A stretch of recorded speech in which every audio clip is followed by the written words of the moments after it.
My business trip ended early, way earlier than planned. A last-minute cancellation because of some tech problem. I was supposed to be in Chicago until Friday, but suddenly, it was Tuesday morning, and I was free.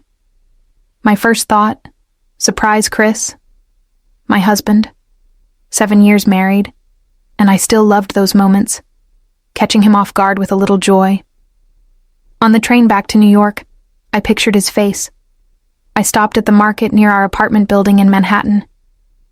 Grabbed stuff for his favorite pasta, a nice bottle of red wine, and those little scented candles he liked.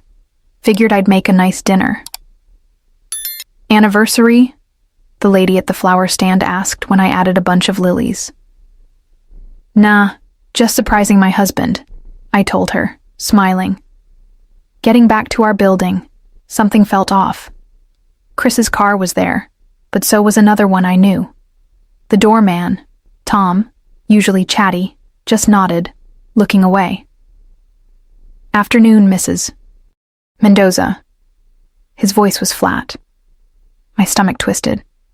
I took the stairs quiet-like, opened the apartment door. It was silent. Except, was that music? Real low, coming from our bedroom upstairs, and other sounds. Sounds I didn't want to figure out. I dropped the groceries in my suitcase by the door. My heart was pounding like a drum. I went up the stairs slow, holding the railing, my legs feeling weak all of a sudden. The bedroom door was cracked open. I peeked in. What I saw just broke my world right there. Chris, my Chris, in our bed, and with him, Lisa Miller, his co-worker, the same one who'd had dinner at our place last month, raising a glass to our beautiful marriage. My knees felt like they'd give out. I put my hand over my mouth to stop the scream. I heard them talking, bits and pieces. "The apartment will be ready next week," Chris said, kissing her. "We'll have our own space there." "You sure she doesn't suspect anything?"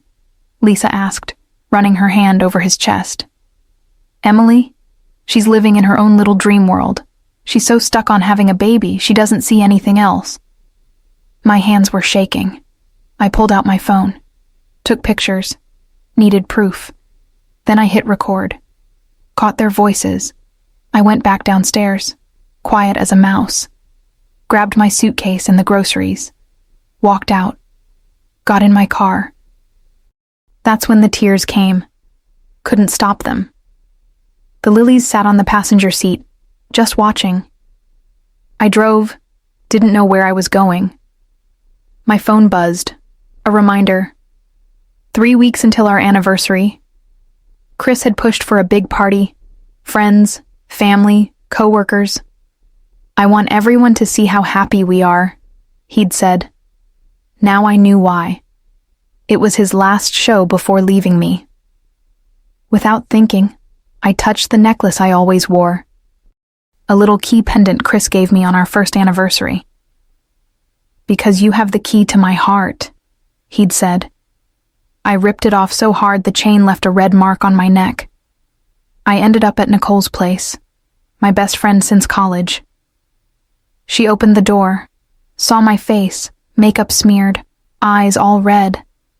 She knew something awful had happened. "Oh my God, Emily, what is it?" "Chris, I found him with Lisa, in our bed." She pulled me inside, hugged me tight. Crying, I showed her the pictures, the recording. "Sounds like more than just a fling," Nicole said after listening. "The apartment thing, the promotion, that's weird." "I know. There's more going on. I have to find out what." Nicole's phone rang. It was a guy from her office. Her face got serious as she talked. "What's wrong?" I asked when she hung up. "Some important contracts went missing last week at work. Mr. Wilson is going crazy looking for them." We looked at each other, the same bad feeling growing inside. Just then, my phone buzzed, a message from a number I didn't know. "I know what you saw today. You are not safe. We need to talk. The Manhattan Arms Hotel, Room 412, tomorrow, 10 a.m.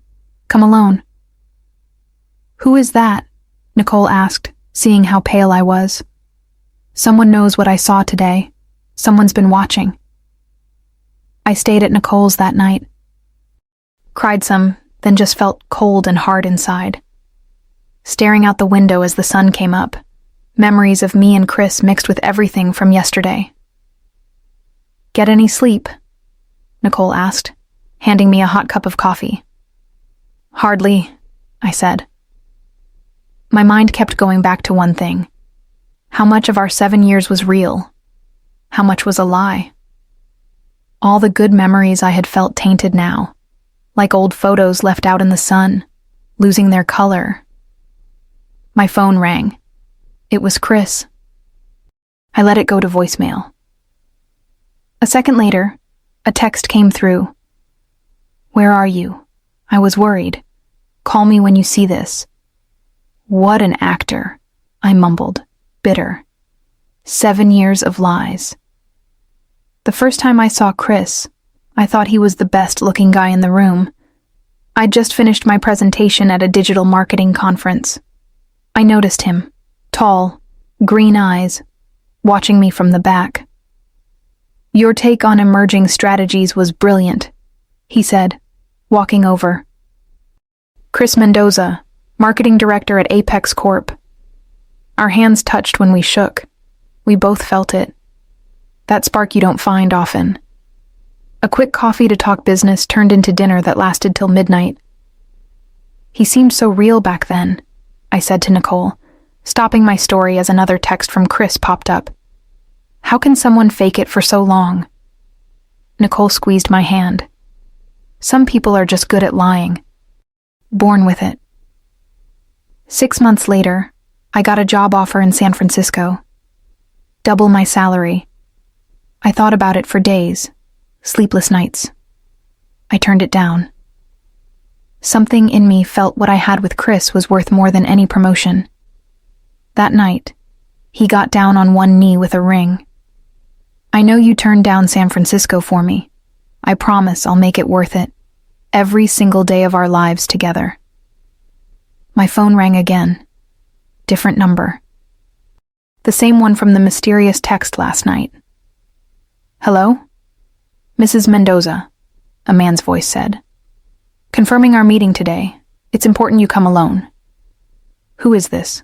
How did you know what I saw yesterday? All in good time. The Manhattan Arms Hotel, room 412, 10 a.m. Your safety depends on this meeting. The call ended. Left me with a million questions. 2 years ago, we decided to have kids. For me, it was months of doctor visits, painful shots, hope dying a little each month. Chris always had excuses for putting off his own tests. I'm in the middle of a big project, he'd say every time I reminded him. At the company Christmas party, I saw how Lisa looked at Chris. Not just a coworker look, something more. Close. Do Chris and Lisa work together a lot? I asked Nicole later. They're in the same department, she said, not looking at me. Why do you ask? No reason, I lied. Didn't want to sound like the jealous wife. Before heading to the hotel, I checked my phone one last time. Chris had called 7 more times, a dozen texts, each one sounding more worried than the last. I'll be back soon, I told Nicole, and maybe then I'll start to understand what's really going on. Walking into the Manhattan Arms Hotel felt like stepping into a movie. Fancy lobby, quiet hallways. My heart was still pounding, but a different kind of pounding now. Not just fear, but a little bit of something else. Curiosity. Maybe even a little bit of anger turning cold. Room 412. I knocked. The door opened just a crack. A man's eye looked out. Then the door opened wider. He was average height, looked maybe in his late 50s, graying hair, tired eyes, didn't look like a spy. Mrs. Mendoza, please, come in. I stepped inside. The room was plain. Nothing special. He locked the door behind me. My name is Tom, he said. I work in security at Apex Corp. Tom? The doorman? My doorman? The one who looked away yesterday? You're the doorman? I asked, confused. He gave a small, sad smile. Among other things, I've seen a lot over the years, Mrs. Mendoza, more than most people know. He motioned to a chair. Please, sit. I sat down, still trying to figure this out. How did you know about yesterday? I have cameras, he said simply. Not just in the lobby, certain areas. I saw your husband arrive with Ms. Miller. I saw you arrive shortly after, and I saw you leave. He paused. I also saw what you did upstairs. My face must have shown my shock. I've been watching your husband for a while, Tom continued. Not you. Him. There's a project at Apex Corp, codename Orion. It's sensitive, very sensitive. Involves advanced technology, government contracts, and your husband has been leaking information, selling it to competitors. My mind reeled. Chris, selling secrets? This was way bigger than just cheating. Lisa Miller is involved, I asked. Deeply, Tom said. She's the go-between, and it's not just about money for them. They plan to use the information to start their own company. Take Apex Corp, down from the inside. They've been planning this for months. The apartment they talked about, it's their base of operations for this. Paid for with funds that shouldn't have been touched. He looked at me directly. The contracts that went missing last week, the ones Mr. Wilson is looking for, your husband took them. They're likely in that apartment. It all clicked. The promotion talk, the apartment, the missing contracts at Nicole's work connection. It wasn't just a love nest. It was a criminal hideout. And the money we were saving for fertility treatments. The money for the baby he said he wanted. He used it for this. Why are you telling me this? I asked Tom. Because I believe in doing what's right, Mrs. Mendoza, he said. And because Mr. Wilson is a good man, Apex Corp is a good company, despite the rot inside. And frankly, he looked down, shaking his head. What your husband is doing, it's not just illegal. It's a deep betrayal to the company, to the country, and to you. He slid a small USB drive across the table. This has some information I've gathered, financial records, communication logs. It's not everything, but it's a start. The apartment is in Brooklyn. I have the address, and I know where he likely hid the key. He gave me the address, told me where to look in our apartment for the key and for a hidden box. They plan to announce their departure, probably next week, after the anniversary party, Tom said. They think they're in the clear, the party. It's the perfect cover, their final act before disappearing. A cold calm settled over me. Disappearing? Taking everything? Leaving me with nothing but lies and a broken heart? Not a chance. I need to go back, I said. Tom looked surprised. Back? To the apartment? It's not safe, Mrs. Mendoza. If he suspects, he won't, I said, my voice steady. He thinks I'm in my dream world. He thinks I don't see anything. I need to go back. I need to find that box. I need the evidence. You'll have to act normal, Tom warned, like nothing happened. Normal, after what I saw, after what I just learned, it would be the hardest performance of my life. I can do it, I said, standing up. Thank you, Tom, for telling me. Be careful, Mrs. Mendoza, he said, his eyes full of concern. You're walking into a dangerous situation. I took the USB drive, left the hotel, walked out into the busy New York streets. My head was spinning, but my mind was made up. I wasn't just a betrayed wife anymore. I was someone with a mission, and the first step was going back home. You can't go back there, Nicole insisted when I told her my plan after leaving the hotel. If Chris figures out you know anything. I looked at myself in the mirror at her place, fixing my makeup, trying to hide the red in my eyes, practicing a smile that didn't reach them. Could I really fool a man who was such a master at lying? I have to, I told her. I need to find that box Tom told me about. The evidence. Nicole hugged me tight before I left. Call me the second you're out of there. Or if anything feels wrong. Driving back to our apartment building felt surreal. Like I was going to someone else's house. I parked the car, took a deep breath, walked inside. Tom was at the front desk. He just gave me a small, knowing nod. No words, just that look. I went upstairs, opened the apartment door. Chris, I called out, trying to sound natural. He came rushing down the stairs, looking all worried. Emily, where were you? I've been calling you all day. I was so worried. He tried to hug me. I let him, but kept my body stiff. His arms felt wrong, like a stranger's. My presentation got canceled, I said, keeping my voice light. Tech problems. I decided to come home early and surprise you. My phone died on the train. It was a lie. But it felt easy now, like I was learning from the best. Oh, honey, I'm so glad you're back, he said, pulling away. He didn't look that relieved. More like surprised I was back so soon, and maybe a little annoyed. The performance was starting. I brought stuff for pasta, I said, picking up the bags by the door. And wine. Thought we could have a nice dinner. His eyes flickered. Pasta? Oh, that's great, Em. But I already made plans for dinner. A work thing. Last minute, I tried calling you. Another lie. He hadn't made plans. He'd been busy in our bed with Lisa. Oh, I said, trying to sound disappointed, not furious. Okay, no problem. I can just eat alone. No, don't do that, he said quickly. Why don't you join us? It's just a small group. Some folks from the office. Lisa will be there. My blood ran cold. Lisa.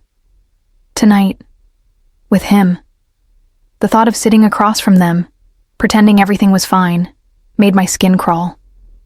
Oh, I don't know, Chris, I said, trying to sound hesitant. I'm kind of tired from the trip. Come on, Em, he pushed. It'll be fun. Everyone loves you, and I want you there. He put his arm around me. I had to fight the urge to flinch away. Please, for me? He was laying it on thick, the perfect, loving husband. I looked at his face, saw the lie in his eyes, and I knew I had to go. I needed to watch them, see how they acted together in public, see if I could catch them slipping up. Okay, I said, forcing a smile. Okay, I'll come. Just let me change. He seemed genuinely pleased then. Kissed my forehead. Great. It's at Le Petit Bistrot. Be ready in an hour. An hour, I agreed. Upstairs, getting ready, I felt like I was putting on a costume. The happy wife. The woman who had no idea her life was a lie. I chose a dress, did my hair and makeup, looked in the mirror, saw a stranger who was about to walk into the lion's den. Dinner was a nightmare. Sitting there, smiling, making small talk with Chris's colleagues, and Lisa. She acted like my best friend, asking about my trip, how I was doing. Her eyes were cold, though, like she was enjoying this, enjoying my ignorance. Chris was the perfect host, charming, funny, talking about his work, his plans. Every word felt like a knife. Knowing what I knew now, knowing the real plans he had, I barely ate. Just nodded, smiled, and listened. Listened to their conversations, looking for clues. They were careful, Too careful, but I saw the looks they exchanged, quick glances, little smiles, a secret language only they understood. Finally, we were home. The performance wasn't over yet. Up in the bedroom, Chris came over to me. "Tired, honey?" he asked, reaching for me. The thought of him touching me, after being with her, made me sick inside. "Yeah," I said, pulling away gently. "Exhausted. Long trip." He looked a little disappointed, but didn't push it. Thank God. He got ready for bed. I pretended to get ready too. Lay down beside him, stared at the ceiling in the dark, listened to his breathing, waited until it was deep and even, waited until he was asleep. Then, quietly, I got out of bed. The real work was about to begin. Finding that hidden box. Finding the truth. Chris's breathing was slow and steady. He was really asleep. I slipped out of bed like a ghost. The apartment was dark and quiet. My heart was still jumping around in my chest, but my hands were steady. Tom had told me exactly where to look. He said Chris kept a spare key to the Brooklyn apartment hidden somewhere only he thought he knew, and the box with the important stuff. It would be close by. Tom's instructions were specific. Check the base of the old grandfather clock in the living room. Chris loved that clock. Said it reminded him of his grandfather. Probably why he thought it was a safe spot. Who hides secrets in something they sentimentalize? A good liar, I guess. I crept downstairs. The living room was dark, only a little light from the street lights outside. I felt my way to the clock. It was heavy wood. I got down on my hands and knees, feeling around the base. Nothing. Wait. Tom said base, not just the floor around it. I felt higher up, near the bottom edge of the clock itself. My fingers brushed against something loose, a small panel. It was almost invisible. I worked my fingernails into the crack and pulled gently.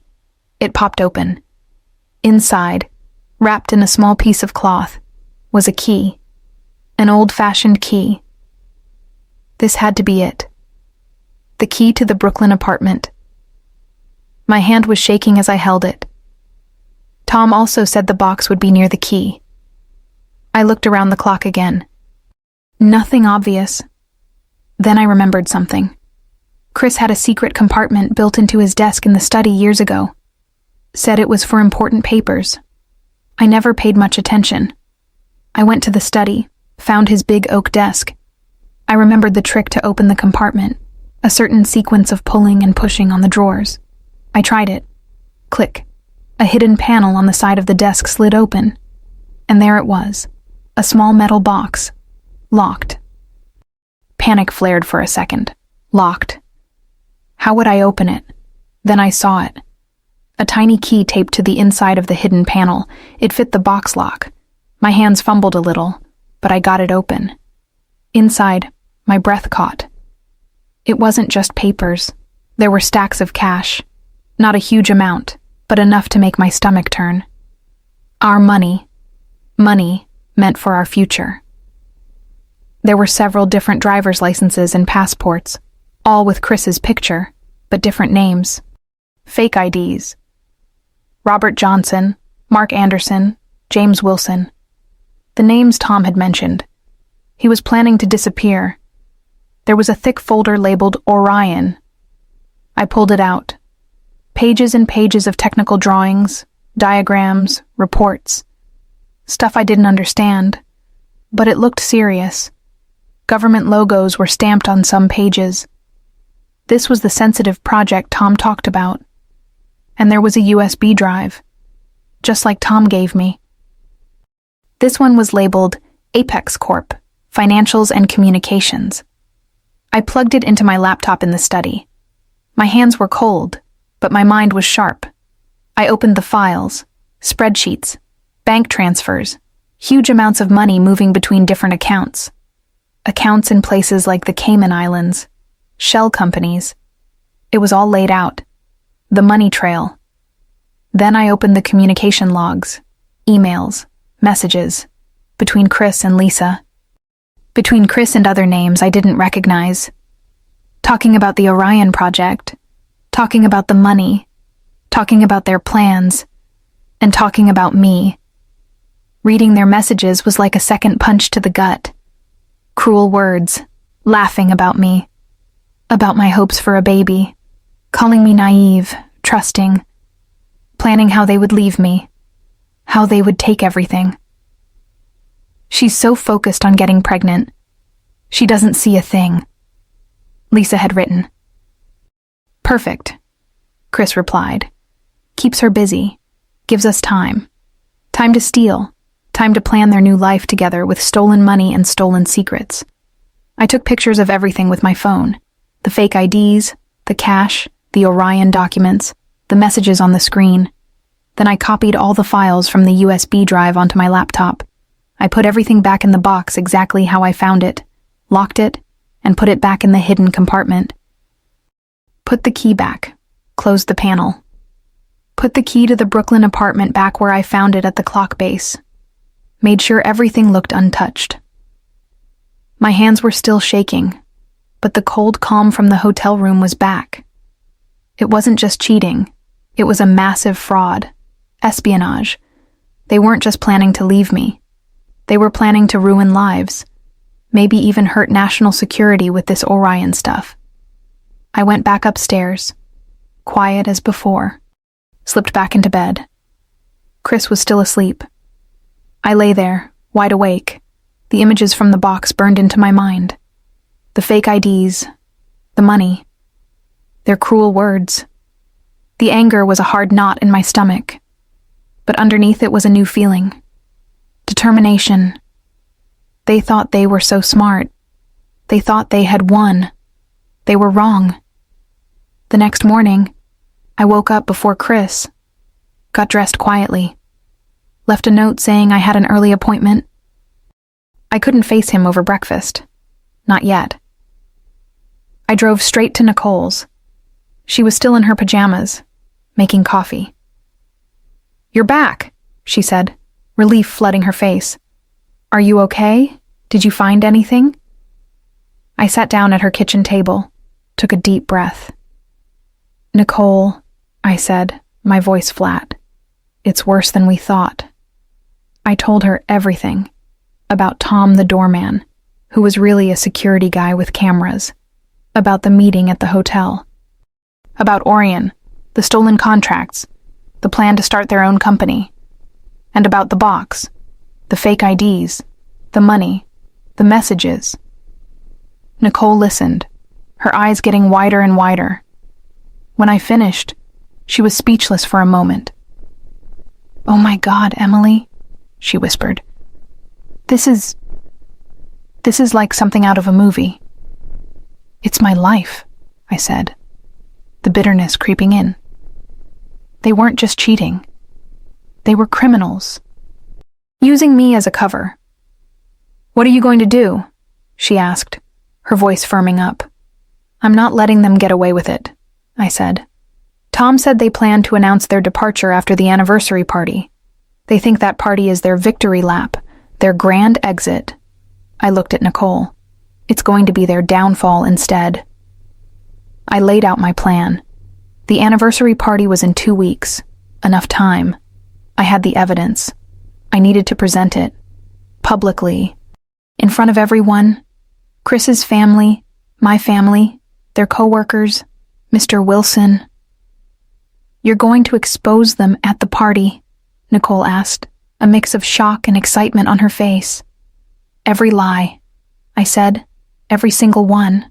The cheating, the stealing, the whole rotten mess." "I'm in," Nicole said immediately. "Whatever you need, I'll be there." I knew I couldn't do this alone. I needed my people, my tribe. Next, I called Melissa and Tiffany, my other closest friends. They reacted just like Nicole. Shock, then anger, then fierce loyalty. "That lowlife!" Melissa practically yelled over the phone. And Lisa. I always knew there was something off about her. We're with you, Em, Tiffany said. 100%. Tell us what to do.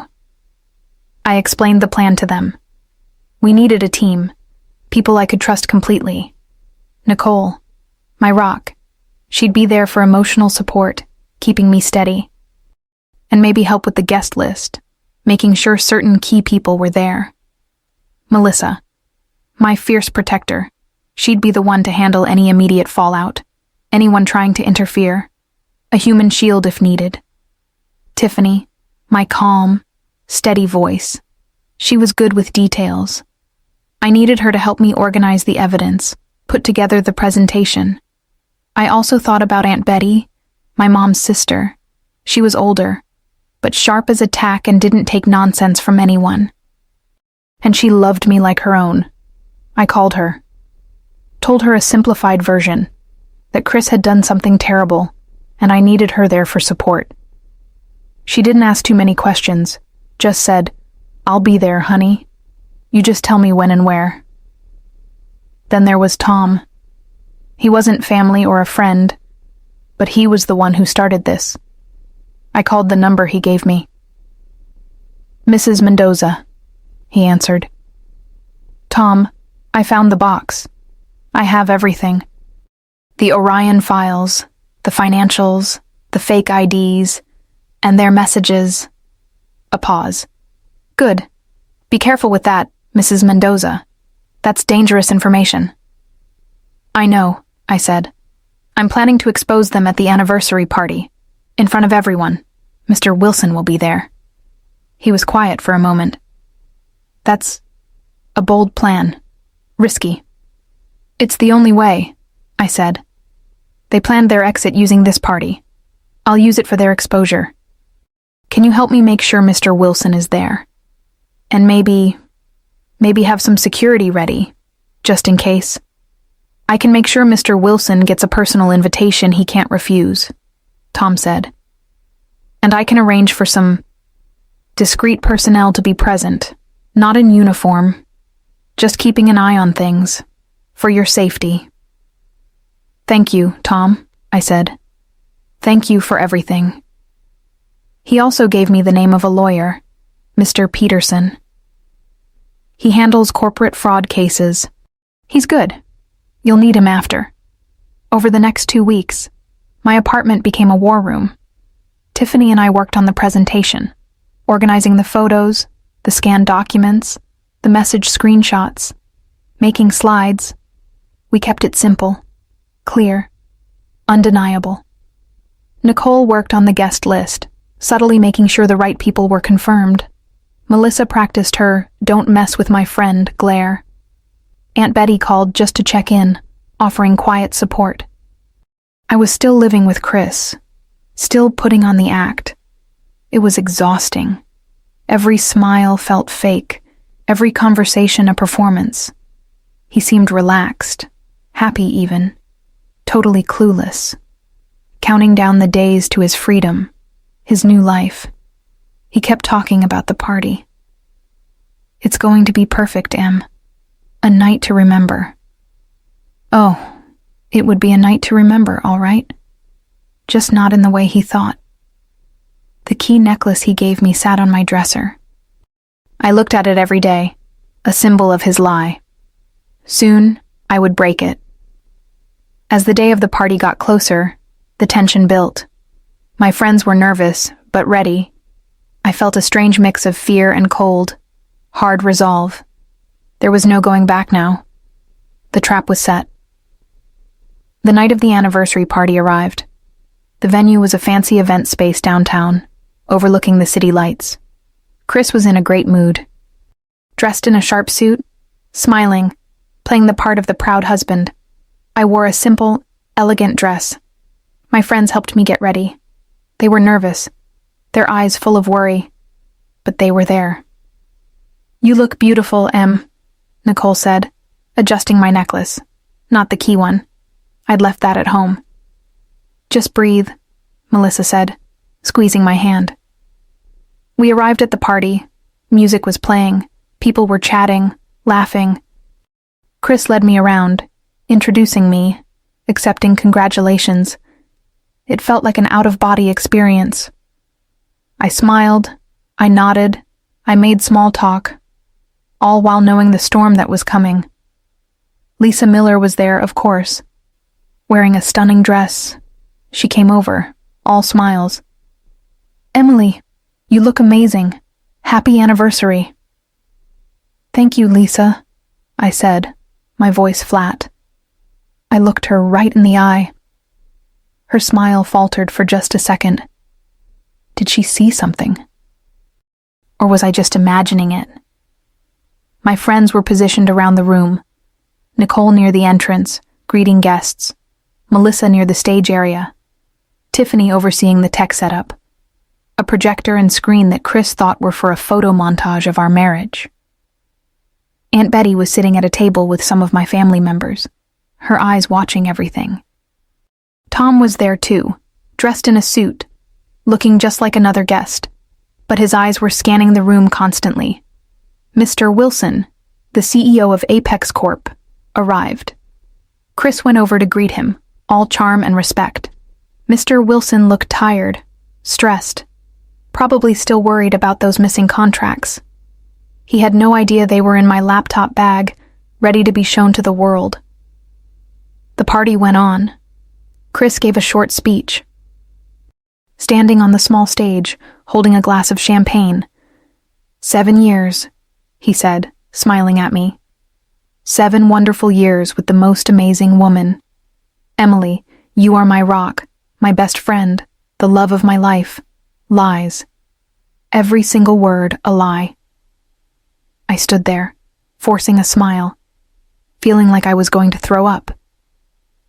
"We've built a beautiful life together," he continued, "and I can't wait to see what the future holds for us." He raised his glass. "To Emily. To us." People started to applaud. This was it. My moment. I walked forward, towards the stage. Chris looked surprised, a little annoyed. "Emily, what are you doing?" he whispered. I took the microphone from his hand. The room quieted down. Everyone was looking at me. Lisa was watching from the side, a confused look on her face. "Thank you, Chris," I said, my voice clear and steady, amplified by the microphone. That was a lovely speech. Very convincing. I turned to the crowd. "Friends, family, colleagues, thank you all for coming tonight to celebrate our anniversary." I paused, took a deep breath. Chris said he wanted tonight to be a night to remember, and he's right. It will be, but not for the reasons he thinks. A ripple went through the crowd. Chris's smile was gone. His face was pale. Lisa looked like she wanted to run. 7 years ago, I married Chris, I continued. I thought he was the man I would spend my life with, the man I would build a family with. My voice cracked a little, but I pushed through. I made sacrifices for our marriage. I trusted him completely. I looked directly at Chris. But I recently discovered that the man I married doesn't exist. He's a lie. Gasps from the crowd. Chris started to move towards me. "Emily, stop it. What are you doing?" "I'm showing everyone the truth, Chris," I said, turning back to the audience. "The truth about our marriage, and the truth about the man you all think you know." I nodded to Tiffany. She was at the laptop connected to the projector. The screen behind me flickered on. The first image appeared. A photo. Chris and Lisa. In our bed. A collective gasp from the room. Shouts. Murmurs. Chris froze. Lisa put her hand over her mouth. "This is what I found when I came home early 2 weeks ago," I said, my voice stronger now. "In our bed. In our home." The next slide. Screenshots of their messages.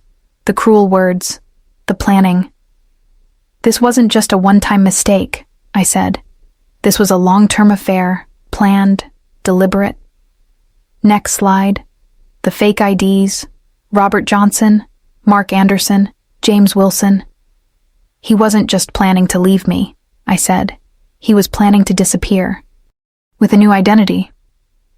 Next slide. The financial spreadsheets, the bank transfers, the offshore accounts. He wasn't just cheating on me, I said. He was stealing. From his company. From you, Mr. Wilson. I pointed to the CEO. And from our joint savings. Money we were saving for our future, for a family. Next slide. The Orion documents. The technical drawings. And he wasn't just stealing money, I said. He was stealing secrets. Sensitive company information. Selling it. The room was in chaos. People were shouting. Chris was yelling, trying to get to the stage. Melissa stepped in his way, blocking him. Lisa was crying, shaking her head. Mr. Wilson stood up, his face red with rage. Robert Johnson, Lisa's husband, who was also at the party, looked like he was going to faint. Orion, Mr. Wilson roared. He stole Orion. Yes, Mr. Wilson, I said. He did. With her help? I pointed at Lisa. It's all lies, Chris screamed. She's crazy. She's making it up. Am I? I asked, calm now. Or is this the truth you didn't want anyone to see? I clicked to the last slide. A screenshot of a message from Chris to Lisa, sent just days ago. Almost there. The party is the perfect cover. Soon we'll be free and rich. The silence that followed was deafening. Tom and two other men in suits quietly moved towards Chris and Lisa. Mr. Mendoza, Ms. Miller, Tom said, his voice calm but firm. We need you to come with us. Chris tried to push past Melissa, but she held her ground. Then the other men were there, taking his arms. Lisa was being escorted away by another person. The party was over. The truth was out. Chaos erupted fully once Chris and Lisa were escorted out. People were shouting, asking questions. Mr. Wilson was talking loudly on his phone, his face grim. Robert Johnson was being comforted by friends, looking completely shattered. I stood on the stage for a moment, watching it all. The storm I had unleashed.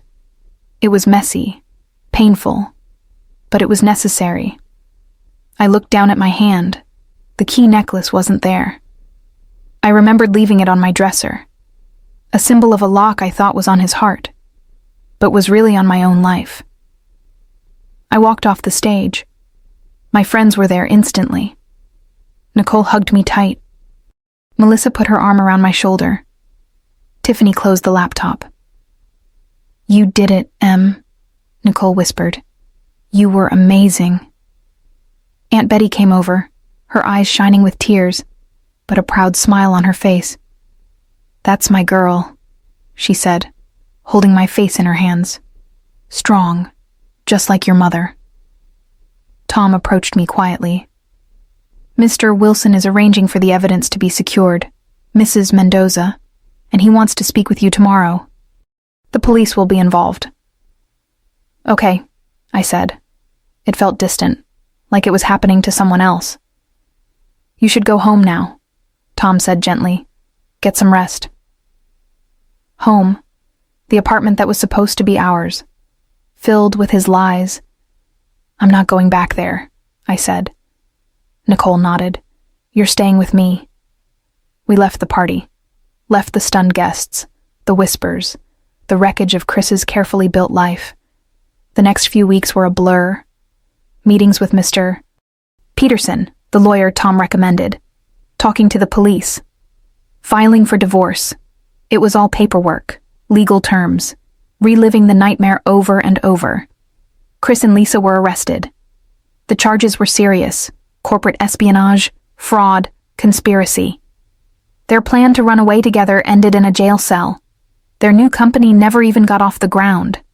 Mr. Wilson was incredibly grateful. The evidence I provided saved Apex Corp from a major disaster. He offered me a job, a good one, but I declined. I needed a clean break, from that world, from everything connected to Chris. The apartment was sold. I found a small, cozy place in a different neighborhood, started packing up my old life. It was hard, going through things, memories. But with each box I packed, it felt a little lighter. One day, I found the key necklace on my dresser. I picked it up, looked at the little key. It didn't symbolize his heart anymore. It symbolized my freedom. I took it outside, found a big rock, and I smashed it, over and over, until the little key was bent and broken, and the chain was snapped. It felt good. A release. The divorce went through. It was messy. But with the evidence I had, I got what was fair. More than fair, considering what he tried to do. Rebuilding wasn't easy. There were days I just wanted to stay in bed. Days I questioned everything. But my friends were there. Nicole, Melissa, Tiffany. They checked on me constantly. Took me out. Made me laugh. Reminded me who I was before Chris. Aunt Betty sent me care packages. Called just to listen. I thought about what I wanted. What I wanted. Not what Chris wanted, or what society expected. I had always loved marketing, but I wanted to do it differently. Ethically, helping small businesses. I decided to start my own company, a marketing consulting firm. It was scary, but exciting. I used some of the settlement money to get it going. Worked late nights, built a website, found my first clients. It was mine. Something real. Something I built myself. And the dream of having a family? It was still there. Dr. Carter, the fertility specialist, told me single motherhood was an option. It was a big decision, a different path than I'd always imagined. But it felt right. It was my choice. My future. It's been a year now since the party. Since that night, everything changed. Chris and Lisa are facing the consequences of their actions. I'm building my business. My life. It's not the life I planned. It's better. I'm not the naive woman anymore, living in a dream world. I'm stronger. Wiser. And I know now that the real key to my happiness was never in anyone else's hands. It was always in mine. And now, I was finally ready to use it to open the door to the life I truly deserved.